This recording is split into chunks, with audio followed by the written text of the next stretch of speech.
Welcome back to our YouTube channel. In today's video, we'll be taking a deeper look into how Cedar Point and Kennywood handled things during the COVID-19 pandemic.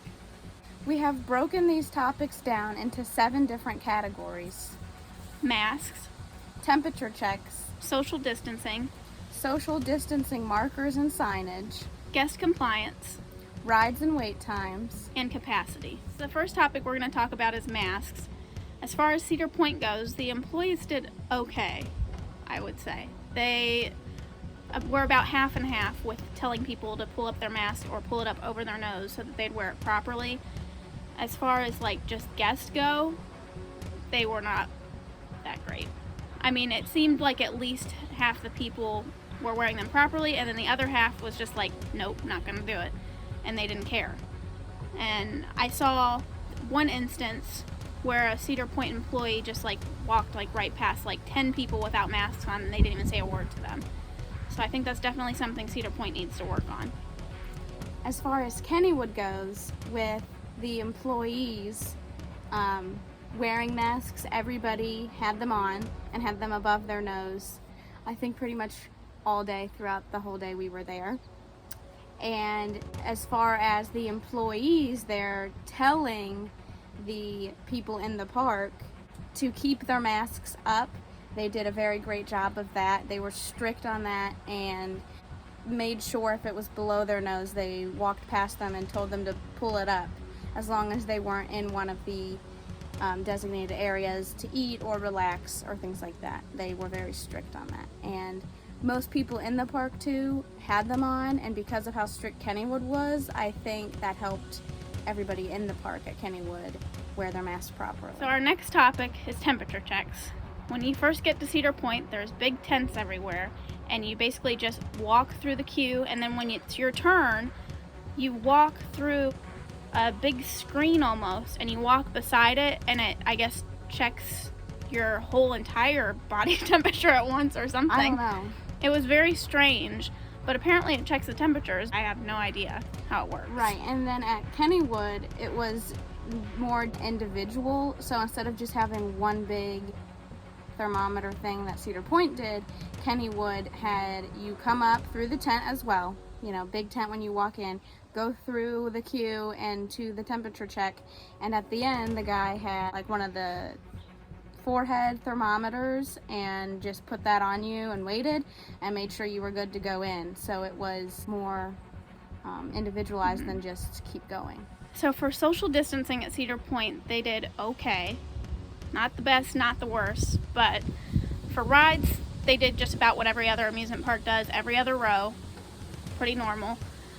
For restaurants, they did every other table. So we went to Coasters, and they had the social distancing markers to get up to where you order, and they had the plexiglass in between you and the worker, and then when you went to sit down, it was every other table, so you were separated from other people in the park.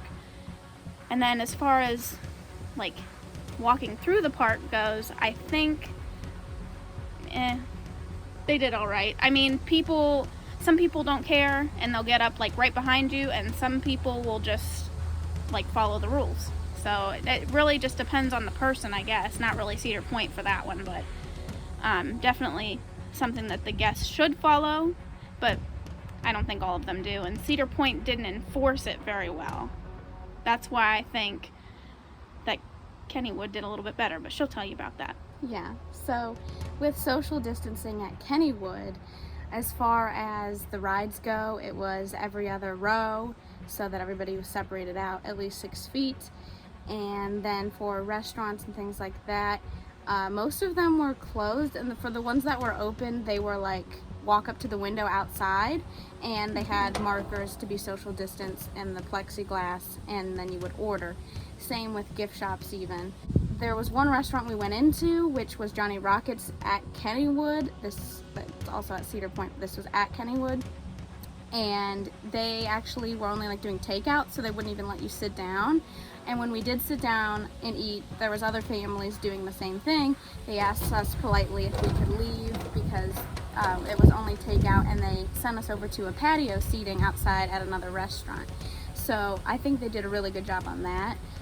cutting it down as far as that goes. Most people did a very good job of like staying with their group and being distanced and in line, the same thing, except some people would like get right up on you, not really pay attention, and just kind of ignore the rules. And even when the park tried to enforce it, there was just some times where they didn't really care to listen to it, but it wasn't very often.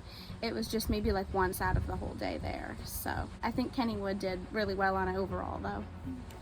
So on the park side of things, I think Cedar Point again did an okay job. They could have done better, but with social distancing markers and signage throughout the park, they did pretty well as far as like having the social distancing markers in the queue lines at the restaurants, at the stores, all that they did pretty well. There was like only like a couple signs that said like to keep the mask over your nose and like cover your mouth when you cough or sneeze, like stuff like that. There was only like 1 or 2, maybe 3 of those around the entire park. And one of them was like right before you went in to get your temperature taken. So I think they should have added more signs about that, and maybe, like I said in the last clip, like enforcing it a bit more than they did. Yeah, I think at Kennywood it's about the same thing.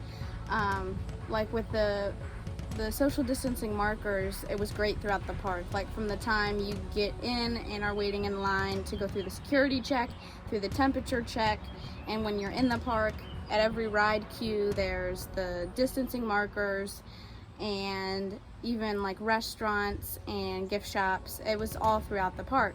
I think the only problem was certain guests just wouldn't comply to that, and that's where they came across the problem. But then in other cases it worked out just fine. So it was more of their lenience to let that happen, but I think Kennywood was strict on it, and when they did see something occurring like that, they stepped in and fixed it and made sure that you were distancing in the queues and in the park as well. And then, the signage. The signage I think was very good at Kennywood too. Like when you walked in through the temperature check, it was all about wearing masks and hand sanitizing, and that was a big one on their part. I kind of throw it in here because it kind of falls under this. Like with the signage of using proper hand hygiene, they had Perel at every single ride and made you put it on before you got on, like physically told you and watched you, which I thought was great. So that way you know that you're clean as you're getting on the ride, and everybody is using the hand sanitizing stations before the ride. And everybody had those. Like Cedar Point had those too, but they didn't enforce it. That's the difference. The difference is the enforcement, and Kennywood was much better on that front. Okay. So as far as guest compliance goes at Cedar Point, I think that they did pretty well, except for the fact that guests decided that they didn't want to wear a mask, and Cedar Point didn't do anything about it. But like at least half the people there, I mean, like under their nose or like down here on their neck, what's that going to do for you? That's not going to help you or anybody else. So I feel like that is something that was kind of a downfall at Cedar Point. Other than that, I mean, we had maybe 1 or 2 people come up like right behind us, but it wasn't like anything terrible. Like once they realized, I'm not on my social distancing marker, they moved back. But it was like they're not used to that yet. But I think the big thing at Cedar Point was definitely the masks. So then at Kennywood with the guest compliance, I think like overall it was pretty well, just as the same as Cedar Point. We were in line for this one ride at, I think it was the Thunderbolt. Yeah, it was. The Thunderbolt ride at Kennywood. And there was this one family behind us that just kind of disregarded their social distancing markers. And I understand they have a bigger family, but it does not excuse you need to keep your distance. And they were like right behind us, almost breathing on our necks, and their masks were down, some under their, like on their neck, under their chin, and like they weren't on their face. And they even had like someone who worked at the park, security or something like that, stepped in and even said please distance, and tried to separate out what was going on with this line, that people weren't on their markers, and they disregarded that too and just kind of did their own thing and basically said, we're not listening to you, we're not going to have it, we're going to do whatever we want to do. And it was just kind of out of hand, and some of the things they said were just like kind of rude, and they didn't really care for what other people needed or wanted to have their space, and the space is the park policy, so they were breaking the park policy in that moment. So that was really the only, I think, worst thing that happened at Kennywood through the whole day with guest compliance. Everything else, they seemed to listen when people at the park told them to keep their masks up, and with social distancing throughout the park and other rides seemed to go just fine. That was the only downfall, I think, of the day. As far as rides and wait times go for Cedar Point, it was pretty good. Most of them were probably close to the amount of time that you would normally wait in line for them, like on just a normal park day. Maybe between 15 all the way up to 150 minutes. Steel Vengeance was the one that was 150 minutes. Like, other than that one, I think the range would probably be like 15 to like 45 minutes. There was another ride that was 100 minutes. Oh, really? Yeah, I don't remember which. It was a bigger, it might have been the Val Raven, actually. Okay. Yeah. Well, other than those two, I guess.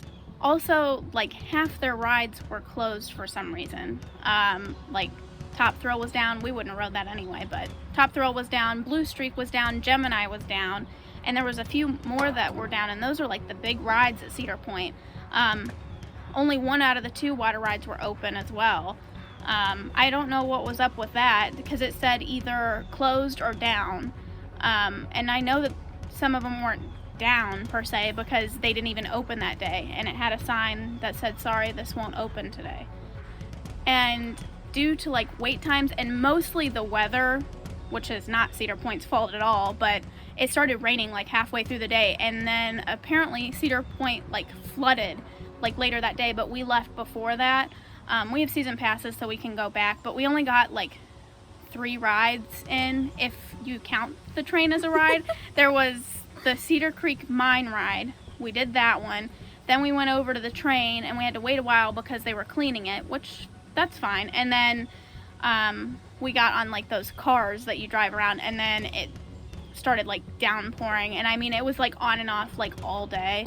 So we just left. We have season passes anyway, so it's fine. Well, like while we were in line for the ride we wanted to do, because it was so hot. We were in line for the water ride, and it just like started like wind going everywhere, and leaves were falling out of nowhere, and then it just downpoured like 5 minutes later, and it just kept doing that all day, so we just left. Yeah, but that's not Cedar Point's fault. For any day. Yeah. So. But then on Kennywood's part with rides and wait times, it was much better. Like, it didn't rain at all, so there's that. Like, that's a completely different kind of day in an amusement park, so I understand. But, like, everything was pretty much opened except for maybe, like, two or three things, and they were smaller rides. They weren't even coasters. So we got on everything. Well, at least I did, because I love rides. So that's except the Steelers coaster. That was the one big one that was down that day. I don't know why either. Yeah, that was the one coaster that was like just closed for the day. Didn't run at all. But like we got in the park probably around the same time as Cedar Point, after 10:30, and like I was already on and off 3 or 4 rides by like 11:15 maybe, or 11:30 at the latest. And then we had lunch. So, like, we were already on and off things, and, like, we rode things multiple times, went back to rides we had already done because, like, everything was done. So we did that. I think that was, like, the best thing about Kennywood, was, like, everything was pretty much open, and, like, there was shorter lines, even with it being social distance. It was, like, 15-minute wait, I think, at max for, like, one of the rides. Everything else was under that time. It's really on and off, pretty much. So our last topic is the park capacity. Cedar Point messed up big time on this one. So when we first walked in, it seemed fine. Seemed like there was low crowd levels and everything throughout the day.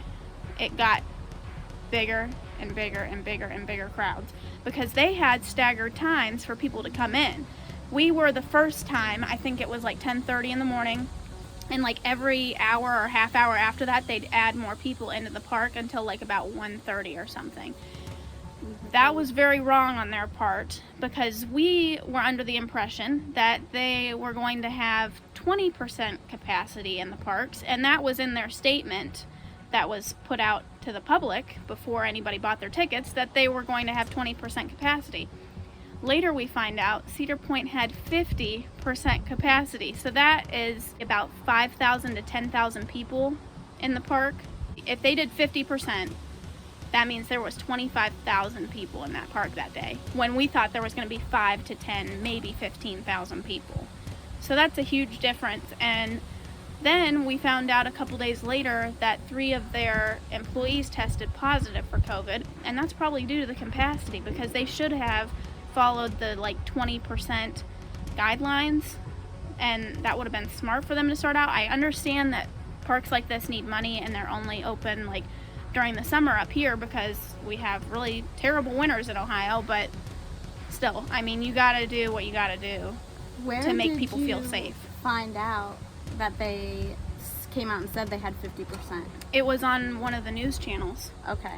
So and it said that their capacity was, and I'd believe it too. Right. So I just want to verify that, so we're not just throwing out numbers. Yeah, I believe it was Channel 5 News, if I'm not mistaken. Right. It was either 5 or 8. I knew that it was a part of an article or news somewhere, and just so we're not just throwing things out it's the honest truth of what happened. But I'm willing to bet it was 50% because, like I said, at the beginning of the day it seemed fine because we were the first group in. Then they let all these other groups in. That's where the 50% capacity came from, and I definitely believe it. Yeah, and we felt it while we were there, how is it getting so crowded? Right. So on Kennywood's side, we don't know the exact numbers, but when we walked in at 10:30, we felt there's hardly anybody here. It was on and off rides. Lines were super short. There was hardly anyone. And as the day went on, I think maybe it started to fill up a little more. We noticed it, but it wasn't even nearly as bad as Cedar Point. Yeah. And they are a smaller park on the scale. I don't know what their capacity is to begin with. Cedar Point's full capacity is 50,000. I'm willing to bet that Kennywood's much less than that because they are smaller. But even then, it was... They had 10%. Yeah. Maybe. Yeah, and maybe 20 maybe at their 20 because they're smaller, but it wasn't as bad as Cedar Point. Yeah, it was much better on that aspect. We didn't run into problems with their capacity. We hope you guys enjoyed this video and it gave you some perspective on how these parks handled the COVID-19 pandemic. Don't forget to like and subscribe down below, and be sure to follow us on Instagram at Kelsie Faith so you know when a new video is on the way. See you guys next time. Bye.